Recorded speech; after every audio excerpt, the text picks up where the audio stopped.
I think that you could be older and be totally fine, and you don't have to justify uh, to be or think that you're attractive as you are, or if even as you're older. So I definitely feel that this is a fight that I want to fight, for women to have the freedom to feel that it's all okay. Everything that I'm writing right now is around that. Well, I think it's very much of the time. I mean, when we were coming up, they didn't have, even when they had plus size clothing, they were modeled by thin women. Mm. Yeah. It became a thing when they would have, oh my gosh, there's an older model. She's 50 years old or 40, it was like, 40, that's a joke. It's a I joke. was Yeah, reading yeah. about Isabella Rossellini saying how when Lancôme told her, I'm forgetting how old she was, but maybe it was 40 when they said, you're too old I now. know, but yeah, but actually, there's definitely been a shift right now. I mean, I know this in this season of I don't know if it was like New York or Paris Fashion Week. Yeah. One of the brands, I forget which one, had older women, absolutely, and not all celebrities, but they're women, and not just 45. I mean, they were like 65. Right. So it's a trend that's going on, and I think it's really important to sort of like it's okay. It's all okay. But the projection is incredible. And yeah, from men and from women to think that, Yeah. it's forbidden, that it's not, you're fooling yourself, or you have no right, you have no right to exist at a certain point. I've talked to a lot of writers who are writing memoir that deals with sensitive topics, or it might not be, it's very close to memoir, autofiction or fiction, Right. but still it's clear that it's dealing with issues that are personal. How have you dealt with, or has it even come up, students asking you about your work? Oh, it doesn't really come up. I mean, I tell them that, my books are available on Amazon if they want to check them out.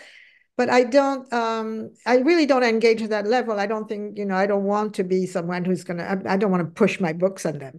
So if they sometimes they do read a book and maybe they mention something, but in general, it's something we don't talk about in my books. I mean, all I can say is if I give a reading, then I have reactions, and then usually they're good. But again, I mean, people who go to readings are like already a very specific kind of, people who like read, do, books. So it's well, I mean, I guess my students like book as well. So yeah, I don't know. I can't answer that question.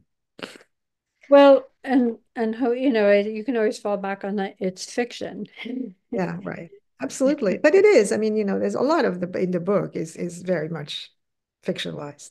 It's just that the heart of it is close to me as a Right, person. right. Well, I mean, I would argue there's not, I think it's all fiction.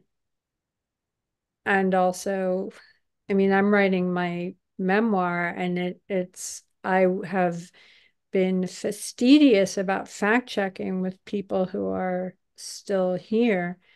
And I'm lucky that most are.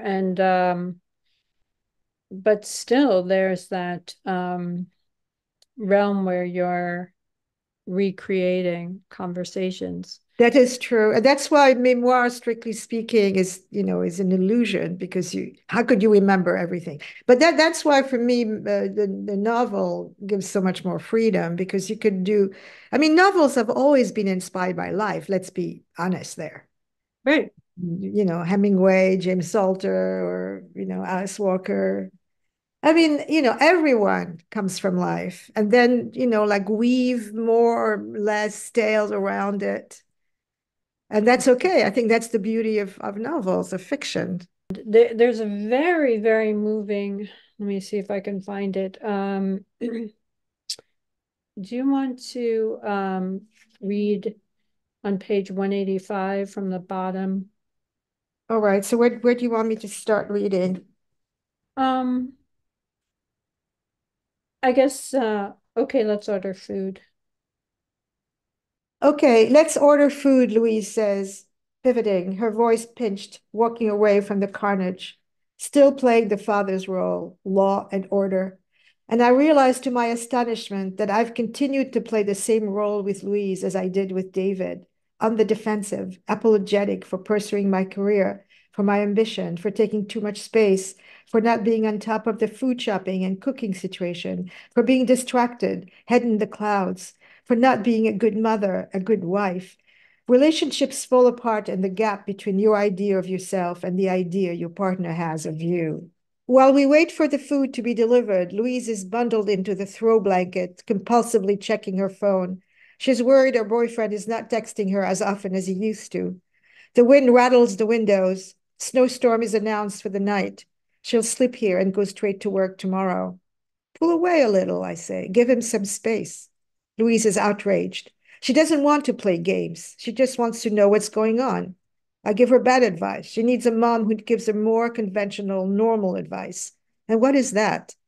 Louise, who among other features, dark almond-shaped eyes, lovely lips, and delicate nose, has inherited her grandmother's fiery eyes and temper, lashes out. You screw up everything with men. Look at you now, alone. I have my work, I say, my writing. You and Juliet, Vivian. And what's this about me being alone? What's wrong with that? I thought you were a feminist.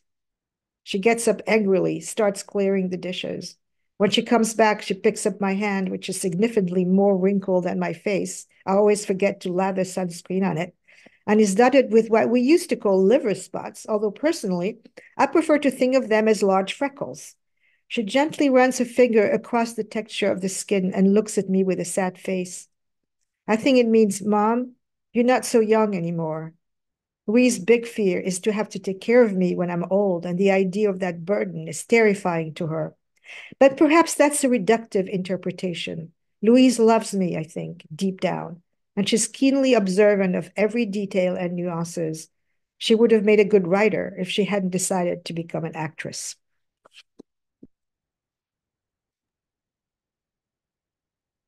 How does that feel reading that? That feels close to me. Uh, yeah, I mean it's interesting because kids, you know, they mirror something. I mean, as feminist as we are, it's complicated because they represent, I mean, we all living in society. I mean, as much as, like Eve, for instance, feels fine being alone and independent. Uh, there is that the society gives, like the mirror of society is that, oh, you're alone, there's something wrong with you, you failed, the marriage failed. Actually, a lot of big part of the book is about coming to terms with that marriage that has ended a few years before, and sort of getting rid of the whole past so that she can move on. So there is, in spite of everything of being that independent feminist woman that Eve is really, even there is that, and her daughter Louise looks at her, and it is the look of society looking at her, which is that there's something wrong with you. There's you failed, that you don't know what, you don't know how to handle men. And so it is, I feel it's fine reading it because, I've gone through it, etc. I mean, but it it it's painful when that society is sending you that image of you.